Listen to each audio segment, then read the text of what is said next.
అనేటువంటి వ్యక్తి మహాబలశాలి,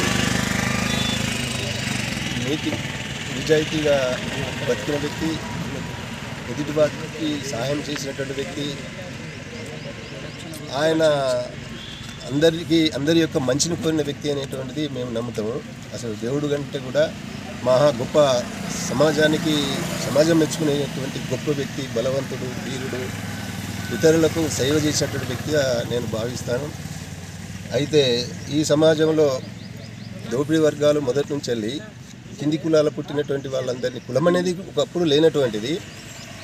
ఆదిమ కమ్యూనిజం నుంచి వెళ్ళి కనుక మనం చూస్తే, ఆదిమ సమాజం నుంచి కనుక మనం చూస్తే అందరూ మనుషులు, అందరూ సమానంగా బతికినటువంటిది, ఓరికి ఓరి సేవ చేసుకుంటూ బతికినటువంటిది, స్వార్థం అనేటువంటిది లేకుండా బతికినటువంటిది, సొంత ఆస్తులు లేకుండా బతికిన రోజులలో ఉన్నటువంటి హనుమంతుణ్ణి ఈ బ్రాహ్మణిజం అనేది వచ్చిన తర్వాతనే కులాలు అనేటువంటి విభజించి అందులో కులాలకు సంబంధించినటువంటి వాళ్ళు ఇప్పుకుంటారని చెప్పి వాళ్ళకు లేని రూపాన్ని తగిలించి వాళ్ళని కింద ఉంచే ప్రయత్నం చేసినటువంటిది.